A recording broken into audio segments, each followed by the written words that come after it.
Everybody, welcome back to One Seed, One World. It has been a hot summer here in Western Maryland, Zone 7A, formerly known as the Zone of 6B. And I haven't done a garden update in over a month now, probably about 6 weeks. I think the last time that I did an update was just a couple days after Abby, our older Cavalier, died. And that was kind of a long video, and this might be a little bit of a long video, but I wanted to give you guys an update on the homestead and the garden and where things are at so far, go over a couple of things with the plants and some of the challenges that we have faced so far.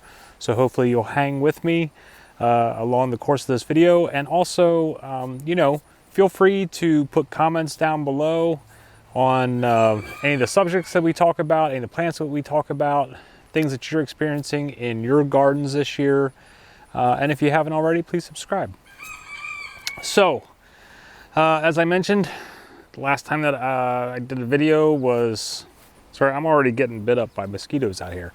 The last time I did a video, I think was around June 3rd on a garden update, at least. I've done some other videos since then, but for garden update stuff, I haven't done anything since the beginning of June.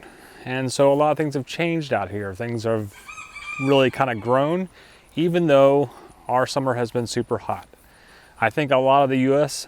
has experienced the hot weather, so I'm not sure what it's like where you are at, but here, most days we've been running in the mid to high 90s with humidity of 50 to 60%, which when you walk outside, feels like you're walking into a sauna that's been turned up too high. It's kind of hard to breathe.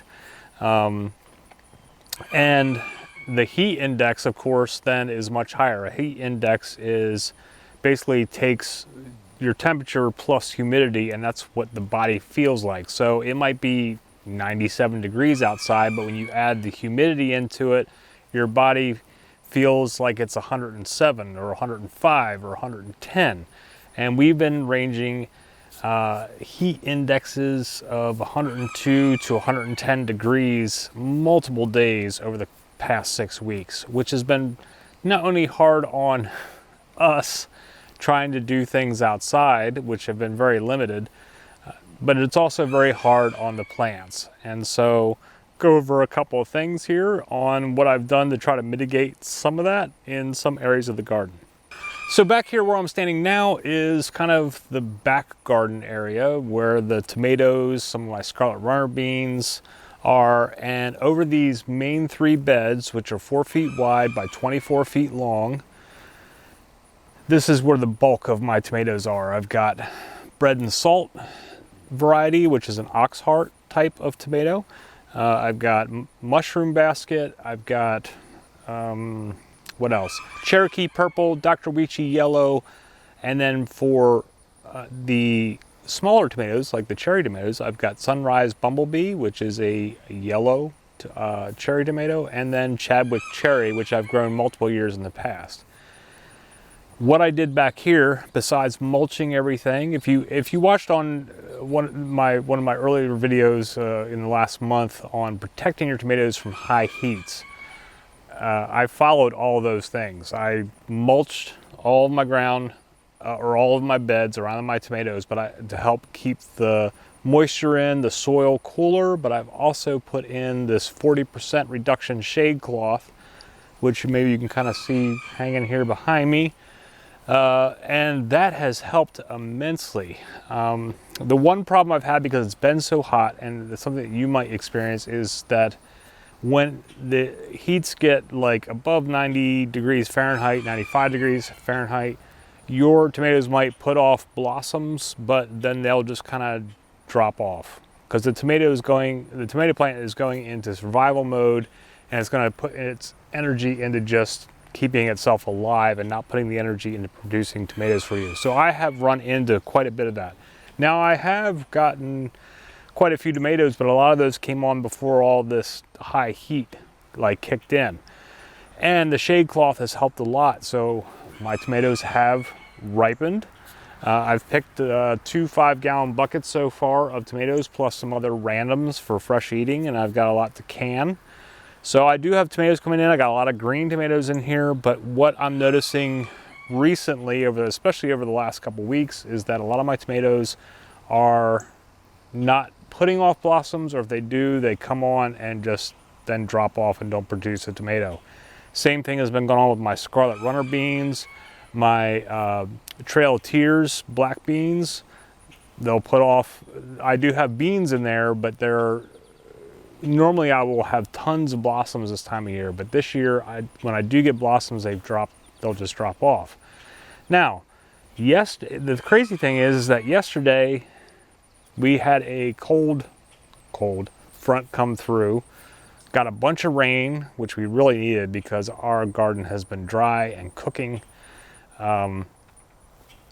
But this cold front came through, and now today it's only like in the low 80s degree Fahrenheit, and got all the rain last night.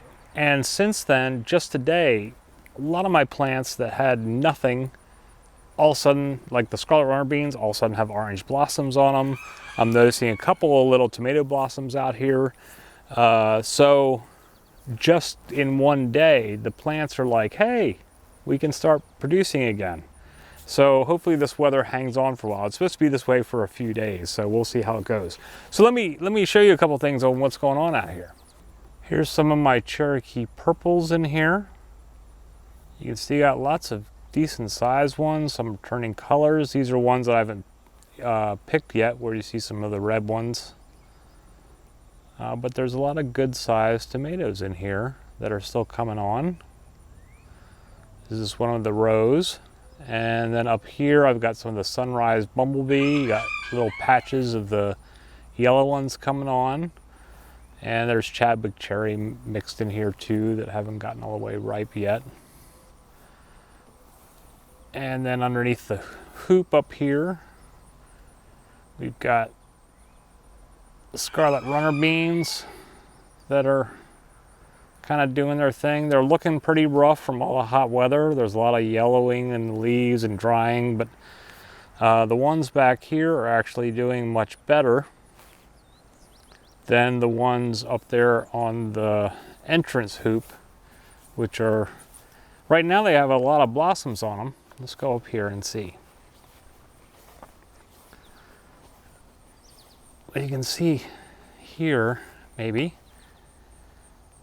got orange blossoms coming on as they're growing up over the hoop. So those will produce more beans. And there's also, see those purple flowers up there? That's clematis. My clematis re-sprouted, or not re-sprouted, but kind of kicked back up again for whatever reason. They're growing out of this wine barrel down here in the bottom of next to the hoop. But they've climbed up the hoop and have kind of intermingled with my Scarlet Runner beans and are even blossoming way up there on top of the hoop. So that's pretty cool that they've hung in. And then we got more beans over here. So this bed back here, this is one of my smaller beds. It's 4 foot by 8 foot bed. I have 6 of these. 5 of them that are being used so far this year, and they're only about 15 inches high or so, that were just made out of wood. That are some of these beds are like 6 years old, but I've planted various things in some of them. This first bed here up by the greenhouse is a mix of a bunch of crazy stuff. So we've got some dill here in the front that has reseeded over the years. I get dill in this bed every year. It reseeds itself every year. I harvest some, I'll harvest some of the seeds. It'll break off in windstorms. Some of it will dry up and seeds will fall down and just reseed itself. So I always kind of let that grow. And then kind of late in here, I planted okra. That's what this is. I want to do some specific videos on okra this year. So hopefully that will turn out and work with me here. But I planted these really late, so normally they would be bigger than this by now. But they're really starting to come on, and I noticed today, actually this one, we got some little blossoms in here. This one actually might even have a okra. Oh, yeah, that one over there has got an okra coming on. So I may be able to start picking some okra here soon. And then more dill, and then back here behind this is tomatillos. Now my tomatillos, there's a lot of things I did wrong with them. So with growing tomatillos, one, they grow like tomatoes, where they put off more roots anywhere that they touch the ground. So it's better that you can trellis them, otherwise they're gonna sprawl all over the place. Well, I didn't trellis them. I just kind of stuck them in here because I didn't know what I was doing, because I've only grown tomatillos once before, and the first time I grew them like 8 years ago, they didn't do anything then because I didn't know what I was doing then. And I didn't research it. I just planted some seeds and then transplanted them out here. So they've kind of sprawled all over. Now I have harvested a few small tomatillos. Mine are coming in really tiny, and a lot of it is because I think I have not properly cared for them and not given them maybe the best place to grow. The other thing too is that if you are growing tomatillos, they do self-pollinate, but they're really bad at it. So it's better if you have two, even preferably three tomatillos growing in the same vicinity, so that pollinators can kind of go from plant to plant, pollinate the blossoms, and get you to get better fruit and a larger crop. I do have like 3 stuck in here, but they're sprawled all over, they're falling all over. I didn't do a good job at this, but just some things to keep in mind. Trellis your tomatillos and make sure you have at least 2, preferably 3.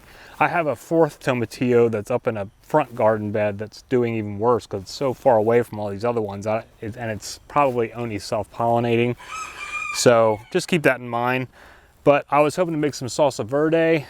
I don't know how much salsa verde I'll get out of these tiny, because out of these tiny fruits, because a lot of mine they're not even the size of a golf ball. They're more like grape size. But I did get a few that were, you know, like that big.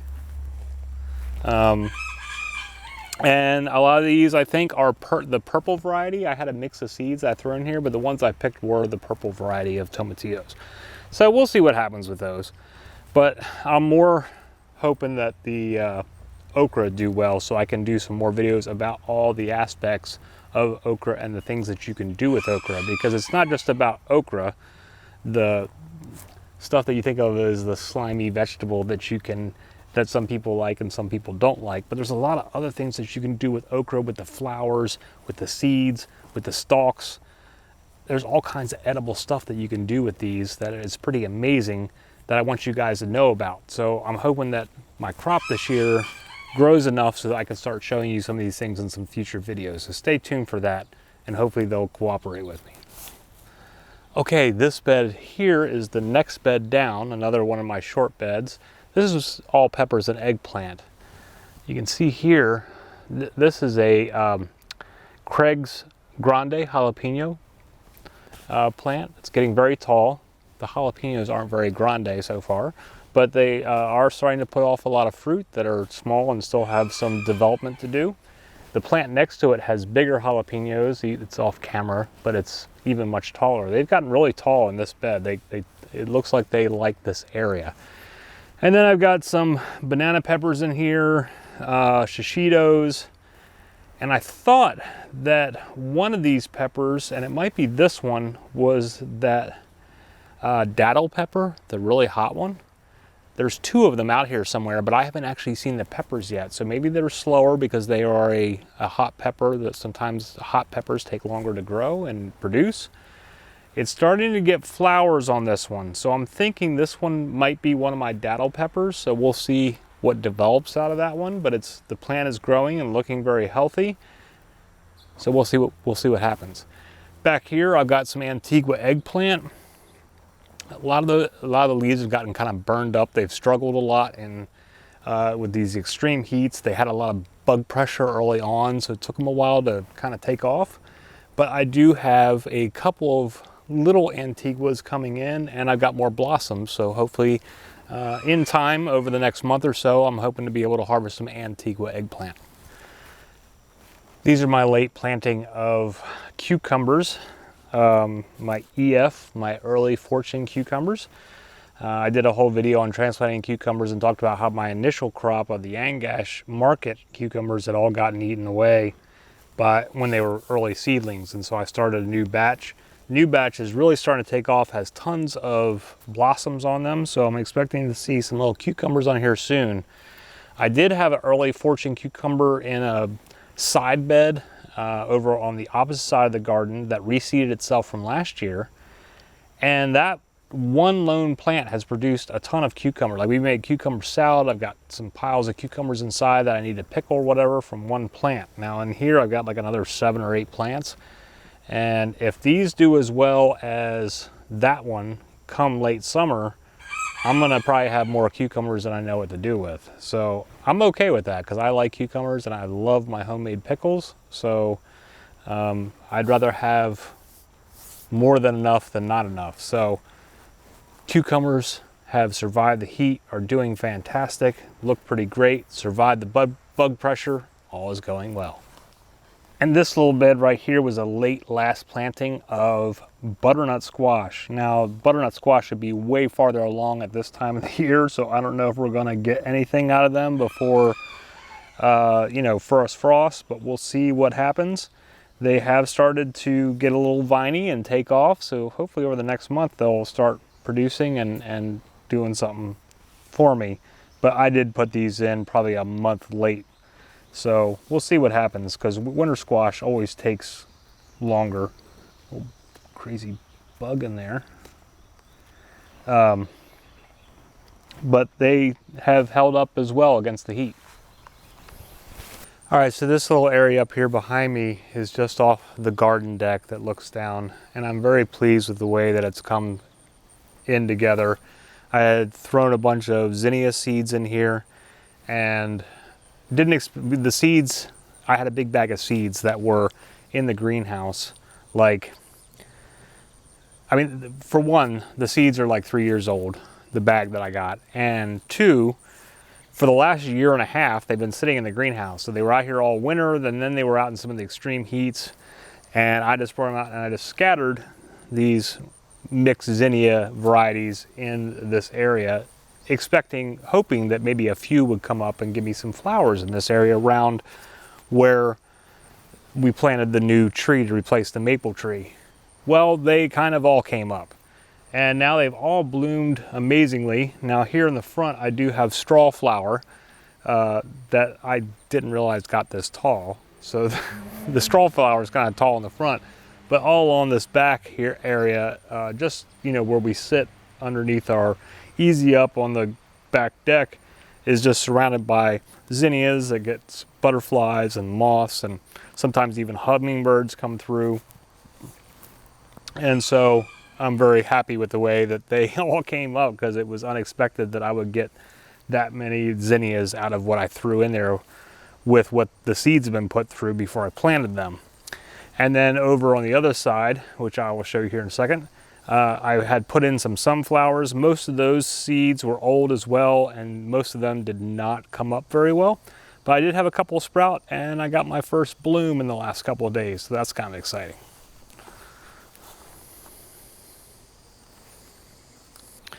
Okay, and then real quick here on the front garden, I won't go over each of the beds. I don't know if you guys are interested in me walking through all the beds. But up here I've got poblano peppers, potatoes, a lot of globo onions. All my zucchini got killed off by the squash vine borer bug a couple weeks ago. While we did get a stack of zucchini, I need to replant some for a fall harvest. So I'm going to do some succession planting.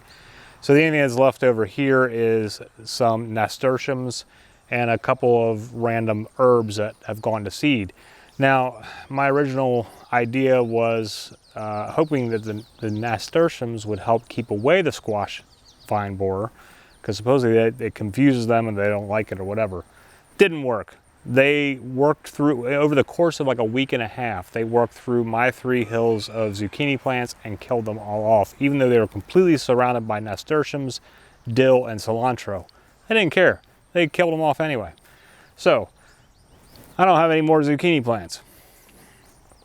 So I'll plant some more. Because now we're getting to the point where we're past the stage where they are doing the larva stage and all that, and that's what kills off your plants when they lay their eggs inside, and then the larva goes through and eats your plant from the inside out. We're getting to the point where they're past that cycle of their life stage. So if your summer squash, whether it's zucchini, yellow squash, patty pan, all those types of summer squashes that get affected by the vine borer, you can do another planting in July. And in most cases, you will get a harvest like come mid-September, depending on where you live and when your first frost dates are and all that. But I did that last year. I did a second planting where I got zucchini and yellow squash in September for about a month, before and into October before frost came, and had no problems with squash vine borers anymore. So, plant some early, get what you can before they kill them off, then do a second planting mid-July and get more later. Let's see what else. We got some Swiss chard, beets, and purple TP. I harvested a bunch of the purple TP, froze and blanched them, but I didn't keep up with the picking because it was so hot out here. I just kind of gave up, and the plants have all kind of started dying off from the heat because I didn't follow up with them. So I'll probably do some more purple TP or other type of bush bean variety that I can plant now that will then be ready come September. Because a lot of these plants still, they'll start producing for you in, 45 days, up to 60 days. And I still probably have about 75 days before my first average frost date. So I've got time to get some more plants in and get second pickings for stuff that has been killed off or has died off due to neglect, insects, lack of rain, extreme heats, all the stuff that we've been dealing with here. We can still get some stuff in the fall. And so that's kind of my front beds. A lot of these need to be cleaned out, redone, replanted. My global onions are just about ready to be harvested and cured off. I already have a video on curing onions, and I'll put a link to that below so you can take a look at that if you're interested. But we're just kind of working through the process on these front beds up here. Also, my cotton plants have started to produce flowers and cotton bolls on them, and so they've struggled some as well, but the plants are looking really healthy, and I think we'll get another little mini cotton crop this year to add to all the other baskets of cotton that we had that we still have to spin and process and all that so far. Hey, out here I got one last note. I got all this celosia in here, and maybe you can, I don't know how much comes up on the camera over there, that whole row. Over along the greenhouse, I planted single celosia, just some single plants down the line to have like a little row of celosia. But I also had celosia in here last year, and early spring when I planted the other stuff, none of that was showing, there was nothing there. Well, over the course of the last month or so, the celosia from last year had reseeded itself and has now all sprung. I didn't plant any of this. It's all grown up on its own, flowered, and that whole area now is so overgrown with celosia. It's even grown out into my stone pathway and everything. I've just kind of let it go. It took over the original flowers that I started in the basement and transplanted out here. The ones that have reseeded themselves are actually much stronger, and now they're all just starting to put off blooms. These came out early, and there's even, you probably can't see it, but back there's even a purple prince zinnia that reseeded itself from last year. And then back behind this, I've got potatoes that are almost ready to be harvested, and one okra plant that I stuck in there that are kind of, it's all buried in like hay that I use for mulch. So I just want to show you guys that. Is this on the camera here? I'm very far away from the camera, so sorry I can't see. This here, if you can see it, is an awapui. I talked about this last summer. We had grown some awapui plants. They never actually put off flowers, but they got into pretty decent sized plants. Because this is a tropical plant, we took it into the basement over the winter where it really struggled, kind of turned brown. We brought it back outside. I think it, got some sunburn, or, the hardening off process didn't really work very well. And it just I was like, okay, that plant's dead.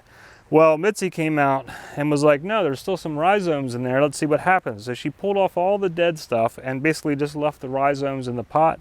And now we've got a beautiful, full new plant growing. Now, I don't know if we'll actually still get any blossoms this year because they seem to take a long time, but it's kind of cool that we thought it was completely dead, or at least I did.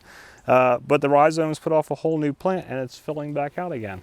So, you know, we'll see what happens there. Okay guys, I know this video has gotten too long.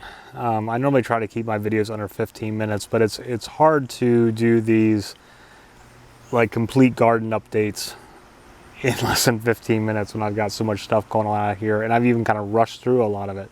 So if you stuck through the video this far, I really appreciate that you're still watching. You know, there's a lot of plans I've got going on, and there's a lot of homestead updates going on. Just a couple other quick things before I go is that, so since Abby, our older Cavalier, passed away, Oliver and I kind of got through our mourning process. Oliver's the other Cavalier that was on one of the previous videos, or he's been on a few videos, but he shows up from time to time. Anyway, he's kind of gotten more back into a schedule for him. You know, he's getting back into his routine, and he's doing much better. We have started looking for another dog as a companion for him. We are on a Cavalier rescue list right now, and they came and did a home visit to make sure that we were a suitable home place for Cavalier rescues. But other than that, we've also, you know, just been kind of looking at local SPCAs to see if we see something that might match our whole family here, to get another friend for Oliver and you know, for us. So we'll see how that goes. I did see a lab hound puppy mix yesterday that I called about at SPCA about 30 minutes from here, but by the time I talked to them today, it had already been adopted. There was a couple of other dogs there that are, you know, maybe might fit here. We'll see. You know, we're going to keep looking. Outside of that, we also had a feral cat mama have a bunch of babies here in the spring, and it's happened here maybe once before a couple years ago, and I'm not normally one to like, oh, let's go out and feed these feral cats. However, as these extreme heats have come through, where it's over 100 degrees every day, I started to get a little bit concerned about their well-being. I'm, you know, I am a huge animal lover, and so I worry about them, you know. And I came out one day, and the mama, who keeps her kittens underneath one of her sheds for the most part, I saw her, she was out underneath of our pool deck where there was like an old pool cover that had some rainwater that had collected it, and she was drinking out of it. I'm like, man, she doesn't have any water. The kittens probably don't have any water. It's getting so hot out here. They're probably hungry. Like, I don't want to like feed cats and keep all these cats around, but I don't want them to suffer either. So I decided to go ahead and start giving them water and food. And so I know where they're set up underneath of our shed, and that's where the beehive is, which we don't have any bees this year. They ended up dying off. So underneath of the old beehive, it's kind of like a shady area, plus there's overgrowth and old logs and stuff over there where the cats kind of hang out because it's a cooler, shady area. So I started putting water over there, and then I bought some cat food and started putting, actually originally I started taking some of our indoor cats' food and putting it out there, and started feeding them. Well then, one morning I came out, and I didn't tell Mitzi about this because Mitzi wants to keep all of the cats all the time, and I'm like, we can't do this. So, and then I was like, well, maybe if I can capture them and take them into the SPCA, have them checked out, you know, maybe we can keep one of the kittens. But if something was, like if they had feline leukemia or something, you know, I don't want to like put her through that stress, like, oh, we're going to get a kitten, and then you find out that you can't keep it, that you would have to put it down or something. So I decided to keep it a secret. So this time I was keeping it a secret. I'm secretly feeding and watering the mama cat and 5 kittens. But then I came out one morning, and I watched one of the kittens walk down by itself. I mean, they're, only about that big. And it slipped under the door because there's a little tiny gap of the chicken run.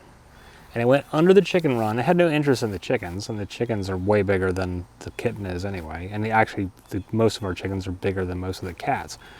But the kitten went under the door and tried to eat some of the chicken food out of their bowl. I was like, oh, this isn't good. Because at this time, I think I'd only given them like 1 or 2 cans of wet food. I wasn't feeding them regularly. I just put a couple things out there. But I was like, man, this poor kitten's hungry. He's in the chicken run trying to eat their food. So, and then I was like, well, he's going to get stuck. He or she is going to get stuck in there, and you can't have a kitten stuck in the chicken run. So I'm going to go in there and try to get him. So I go in the chicken run. And of course, these cats are feral, so they're scared of humans. Kitten freaks out, runs away, is tearing all around the chicken run. I'm trying to catch it. I finally think I have it cornered, but I want to get it without like grabbing it too hard. I don't want to hurt it or whatever. So I'm like trying to talk, nice to it and try to be gentle. But as I'm trying to gently pick it up, it loses its mind, runs right up the side of the hardware cloth sides of the chicken run, crawls all the way top, and I'm like trying to catch it as it goes, but it's like slipping out of my hands, and I don't catch it because I suck. And it climbs all the way up through the roof, which is a wider wire roof. It's enough to keep like hawks and owls and stuff out, but a kitten or a squirrel can get through it. So the kitten crawls out. It's now 10 feet up on top of this wire roof, and it's running along like all the 2x4s. And I'm like, what are you doing up there? You can't be up there. You're going to get hurt. And finally it goes and sits on one of the main posts, like at a corner. It's just sitting there like watching me. Meanwhile, the mama cat's growling, hissing at me, freaking out because I'm messing with her kitten. I go and get a ladder, climb up next to this little kitten who's sitting on this post. And I'm talking real quiet, I'm moving real slow. I reach up, I start petting it, because it's still about this high above me, even though I'm way up on a ladder. And I'm like, it's okay, you can't be up here, let's get you down. And as I'm reaching up with my other hand, the kitten leaps 10 feet at least off this post, down to the ground, hits the ground, it's fine, takes off running. I'm like, oh, jeez. So now I'm like, all right, well, I need to feed these kittens. I can't have them going in the chicken run and try to eat chicken food, because that's not good for them or for the chickens. And so ever since then, I've been feeding 5 kittens and mama cat. And the problem is I did buy a live trap because I want to try to catch them, take them in to get some shots, get mama fixed so this doesn't happen again. But our SPCA is booked out for like 6-7 weeks, and you have to schedule like ahead of time. But I can't schedule the day I'm going to hopefully get all 6 of them captured. It's probably going to take me like a day or 2, and I don't want to bring them all inside, like put them in the basement. Like I can't put them in the basement. I mean, I guess I could, but I'm afraid they might spray, or if they've got fleas or what, because they've been living outside all this time. I need to be able to, so I'm still trying to work that part out, because our local vets don't have any type of program where you can bring, without paying an arm and a leg, to have all the shots and fixing done. The SPCA is the best way to go, but they don't have you can't do it immediately. Like, you got to schedule weeks in advance, and I'm not really sure how to work that out. So in the meantime, I talk to them every day. I bring them breakfast every morning, fill the bowl with food, fill all their water bowls, and they, the kittens still run away if they see me. Mama will let me come within just a few feet from her, and in fact, she even, when she knows when breakfast time is every morning, so whatever her nightly forages are, I'll see her coming across the yard or down the driveway or whatever, right around the time that I normally go out to feed them. And when I go into the shed where I keep the chicken food and stuff, that's also where I keep their cat food, she'll come up and wait just a few feet away. Like, she's like, okay, it's breakfast time. Like, where is it? And then I go down, I talk to her and stuff. And so I don't know. That's been the cat drama that I've just rambled on about and made this video 15 minutes longer than it probably should have been to begin with. So that's our garden. That is our cat drama, our potential dog updates, and what's been going on here at the homestead. Just dealing with the hot weather and all that stuff. But I appreciate that you've been hanging out with me here again today, if you've made it this far into the video, because I've been rambling on, and I'm sorry this video is so long, but you know, it is what it is. Gardening is about patience. And if you need a 30-second video, then maybe gardening YouTube isn't the place for you. So, thanks for hanging out again, though. I hope whatever's going on in your neck of the woods, in your gardens, your homesteads, your cats, your dogs, your chickens, whatever is happening with you, I hope it is working out fantastic and that you are surviving this unbearably hot summer and that you're getting some good produce. But we will see you again soon, and have a great day. Oh, one other note is that I have mentioned on previous videos that I was going to do projects on like my garden, DIY garden pathway for cheap, and building a raised bed with fence pickets and stuff. Because of the heat, I haven't gotten any of those, but I haven't forgotten about them. So they will still be coming once we get some cooler temperatures. I also have to replace my greenhouse roof, which is another whole story altogether, which has also been caused by the extreme heat. But we'll get into that when I do that video. So anyway, I hope you have a great day. See you again soon. Namaste.